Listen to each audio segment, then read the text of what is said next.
দর্শক, গতকাল আমাদের বাংলাদেশের পুলিশ, র্যাব এবং আনসারের পোশাক নতুন করে নাকি সংস্কার করা হয়েছে। একটু কথা বলি শুনেন। গতকাল রাত 12টা বাজে আমাকে আমার এক নানি ভিডিও কল দিছে।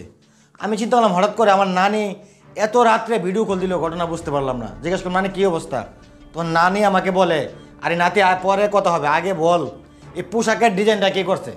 আমি বললাম পোশাকের ডিজাইন কিসের পোশাক? তখন নানি বলল বাংলাদেশ পুলিশ, আনসার আর র্যাবের যে পোশাকটার ডিজাইন করছে এটা কেডা, নাম কি?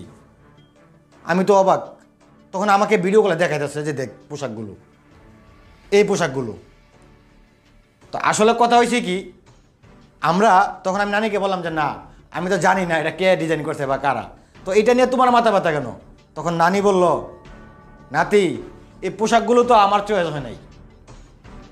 এখন বিষয় হয়েছে কি, আমাদের এই বাংলাদেশ 2024-এ গণ অভ্যুত্থানের মাধ্যমে স্বাধীন হয়েছে নতুন করে।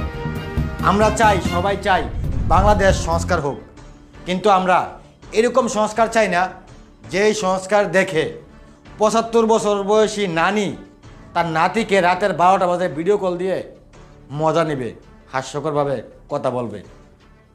কারণ এই যে পোশাকগুলো আপনারা দেখুন একটু, পুলিশের পোশাকটা যেমন তেমন, র্যাবের পোশাকটা একদম বাজে, একদম বাজে। শুধু আমার কাছে বাজে নয়, আমার মনে হয় এই যে র্যাবের পোশাকটা যে পরে আছে সেই মানুষটার কাছেও এই পোশাকটা পছন্দ হয় নাই। কারণ তার মুখের যে ফেসটা দেখে এরকমটাই মনে হয়। আর আনসার বাহিনীর যে পোশাকটা মোটামুটি চলে। একটা জিনিস বলি শুনেন, এই বাংলাদেশে আইন শৃঙ্খলা বাহিনীর মধ্যে আনসার বাহিনীর পর পুলিশ বাহিনী, পুলিশ বাহিনীর পর র্যাব বাহিনী। তারা কি করে, আইনের বিষয়গুলো তারা দেখে। আর ওই জন্য তাদের যে পোশাকগুলো, অবশ্যই পোশাকগুলো মানানসই হতে হবে। আর পোশাকগুলো আনসার বাহিনীর পোশাক থেকে পুলিশের পোশাকটা একটু কেয়ারফুল হতে হবে।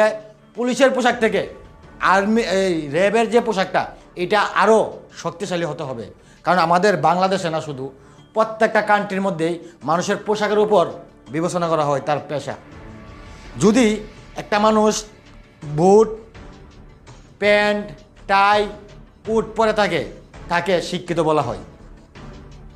ঠিক তেমন যদি আমাদের এই বাংলাদেশে যখন কোথাও কোনো ঝামেলা হয়, কোনো গণ্ডগোল হয়, প্রথমত আনসার বাহিনী যাওয়ার চেষ্টা করে। আনসার বাহিনীকে দিয়া যদি কাজ না হয়, তারপর পুলিশ বাহিনী যায়। আর পুলিশ বাহিনীও যদি না পারে, তখন র্যাব যেতে হয়। তার মানে কি, আনসারের চাইতে শক্তিশালী পুলিশ, পুলিশের চাইতে শক্তিশালী র্যাব। তাই পুলিশের পোশাকগুলো আনসারের পোশাকের চাইতে ভালো হতে হবে। পুলিশের পোশাকের চাইতে র্যাবের পোশাকটা আরও শক্তিশালী দেখাতে হবে। তাহলে হয়তো আমাদের বাংলাদেশে সংস্কারটা ঠিক মতো হবে। এই যে দেখেন, আপনাদের একটা জিনিস দেখাই, এই যে আগের যে পোশাকগুলো, এই যে দেখেন আগের যে পুলিশের পোশাকটা দেখেন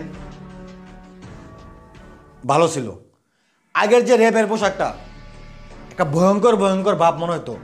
যারা অপরাধী তারা এই পোশাকটা দেখলে ভয় পাইতো, বইটা এই পোশাকের উপর ছিল। আর এখনের যে র্যাবের পোশাকটা একটা হাস্যকর মনে হয়, এটা একটা হাস্যকরভাবে মানুষে দেখছে।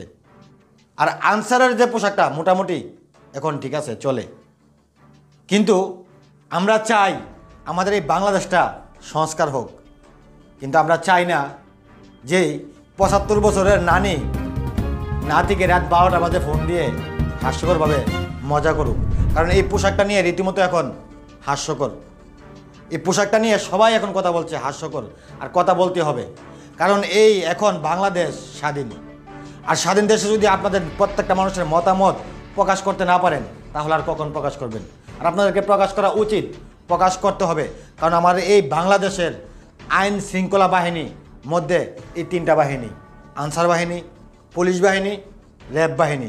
যদি এই সকল মানুষগুলো ভালো থাকে, আমাদের দেশ ভালো থাকবে। তাই কথা বলতে হবে। তবে আমি জানি না কে বা কারা এই পোশাকটা ডিজাইন করেছে, তার রুচিটা কতটুকু। মানুষের রুচি বলতে একটা জিনিস থাকে, আসলে মনে হয় সেই মানুষটার রুচি একদম নাই। তাই আমরা চাই এই পোশাক নয়, পোশাক এই বিগত 4 মাস 5 মাস হয়ে গেছে এই দেশ নতুন করে স্বাধীন হয়েছে। অনেকে অনেকভাবে বলছে আগের মানুষগুলো ভালো ছিল, আগেই ভালো ছিল, কিন্তু আমি এখন বলবো আগের যে পোশাকটা পুলিশ, আনসার বাহিনী, র্যাব বাহিনী, আগের পোশাকটাই ভালো ছিল। তো দর্শক, প্রত্যেকটা মানুষ আপনাদের মতামত প্রকাশ করতে হবে। তো ভালো থাকুন, সুস্থ থাকুন, দেখা হচ্ছে নতুন কোনো ভিডিওতে।